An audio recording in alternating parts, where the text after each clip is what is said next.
ახლა გაჩვენებთ რა ვითარება არის დედაქალაქის ცენტრალურ გამზირზე. მე მინდა გაჩვენოთ მოქალაქეების რაოდენობა. ძალიან ბევრი ადამიანი დგას ახლა საკანონმდებლო ორგანოს ზუსტად წინა სივრცეში. ამ ადამიანების ნაწილმა უკვე დაიკავა საავტომობილო გზაც და ძალიან იზრდება აქ მოქალაქეების რაოდენობა. რაც შეეხება საპოლიციო ღონისძიებას, აქ სულ რამდენიმე წუთის წინ გამოჩნდა საპატრულო ეკიპაჟი და ხმის გამაძლიერებლის მეშვეობით შინაგან საქმეთა სამინისტროს თანამშრომლებმა აქ შეკრებილ ადამიანებს მიმართეს, რომ უნდა გაანთავისუფლონ საავტომობილო გზა. წინააღმდეგ შემთხვევაში ძალოვანი უწყების თანამშრომლები ამბობენ, რომ იმოქმედებენ მათ მიერ დადგენილი კანონის ფარგლებში. კახა წიქარიშვილი არის ჩვენთან ერთად. ბატონო კახა, აქ გავიგონეთ გაფრთხილება, რომ საავტომობილო გზა უნდა გაათავისუფლონ. მე მინდა იურიდიულად სამართლებრივად აუხსნათ ჩვენს მაყურებელს, რამდენად კონსტიტუციურია ის კანონი, რომელიც ქართულმა ოცნებამ დააწესა უკვე და შემოიღო ჩვენს ქვეყანაში დააკანონა. პირველ რიგში მე მინდა ვთქვა, რომ დღეის მდგომარეობით მე მაქვს შეტანილი გაფრთხილება მერიაში, რომ გზა უნდა ჩაიკეტოს და დღეს არის საკმარისი რაოდენობის ხალხი, ჩემი შეფასებით არის საკმარისი რაოდენობის ხალხი, რომელიც არ ეტევა ტროტუარზე და უნდა გადავიდეს გზაზე. ეს არის იურიდიული რეალობა, ეს არ არის უკანონო აქცია, ეს არის კანონიერი აქცია. სრულიად ჯდება ყველანაირი კანონის ფარგლებში, ვინაიდან აქ არის იმ რაოდენობის ხალხი, რომელიც არ ეტევა ტროტუარზე და მათ აქვთ უფლება, რომ გზა ჩაკეტონ და გადავიდნენ გზაზე. მეორე, მინდა ვთქვა, რომ ეს არ არის არც ნაცების აქცია და არც ვინმე რომელიმე პარტიის აქცია. აქ არიან ჯგუფები, რომლებიც ცდილობენ, რომ გააშავონ აქცია, არიან ხალხი, რომლებიც ცდილობენ მარტო ნაცების აქცია დაარქვან და ეს არ არის მარტო ნაცების აქცია. აქ არიან ნაცებიც და ყველა კატეგორიის ხალხი.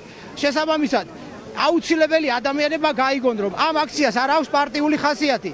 აქ არიან ადამიანები, რომლებიც არიან გამწარებული უსამართლობით და იმით, რომ ქვეყანა მიდის რუსეთში. ამას არაფერი კავშირი არ აქვს პარტიულობასთან და ნუ ეცდებით ამ აქციის გაშავებას, არ ნუც ნაცები და ნურც კოცები. აი ეს მინდა ვთქვა. დიდი მადლობა.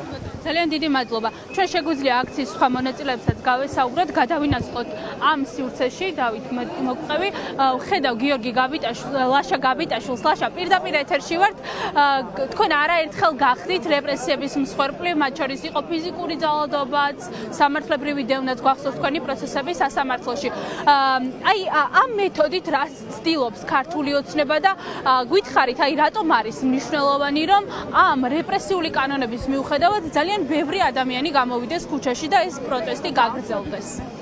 რეალურად ეს ძალადობა, ეს კანონებიც მიანიშნებს იმაზე, რომ ქართული ოცნება არის ძალიან სუსტი, მას არ შეუძლია თავისი პროგრამებით, თავისი ხალხს ელაპარაკოს, თუ როგორ კარგ ქვეყანას შექმნის, დასავლურ განათლებას როგორ შემოიტანს ქვეყანაში.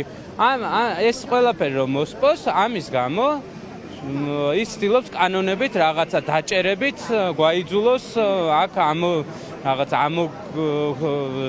სული შეგვიკრას და რაღაცა გაგვრიყოს, მაგრამ რეალურად ეს არ გამოვა, იმიტომ რომ ისტორიაც ამაზე მეტყველებს და ხალხიც აქ რო გადახედოთ, წარმომადგენელი არის იმ უამრავი ხალხის, რომელიც შეიძლება ფიზიკურად არ შეუძლია მოწვევა და არჩევნებაც ეს აჩვენა, რომ შედეგები რეალურად საარჩევნო სიაში რამდენიც იყო ადამიანი, იქიდან ძალიან მცირე რაოდენობა მივიდა. ამიტომ ქართულ ოცნებას არც მხარდაჭერები ყავთ და არც ძალაუფლება აქვს ისეთი, რომ ამ ქვეყანაში რაღაც გარდატეხა მოახდინოს სასიკეთო, ჩვენ სასიკეთო. შესაბამისად, ჩვენ ვდგავართ ერთად და ესე ერთად დგომით გავტეხავთ ამ რუსულ რეჟიმს და გვექნება ჩვენ დამოუკიდებელი კარგი ქვეყანა, სადაც იქნება დასავლური განათლებაც და ყველა გავაგრძელებთ მშვიდად კარგად ცხოვრებას. გაფრთხილება შინაგან საქმეთა სამინისტროს თანამშრომლებმა რუსთაველის გამზირზე უკვე გააჟღერეს, თუმცა ირკვევა, რომ არავინ აპირებს ავტომობილო გზის სავალი ნაწილიდან გადმოვიდეს. საინტერესოა, როგორ განვითარდება პროცესები და საინტერესოა, რა გეგმა აქვს დღეს შინაგან საქმეთა სამინისტროს.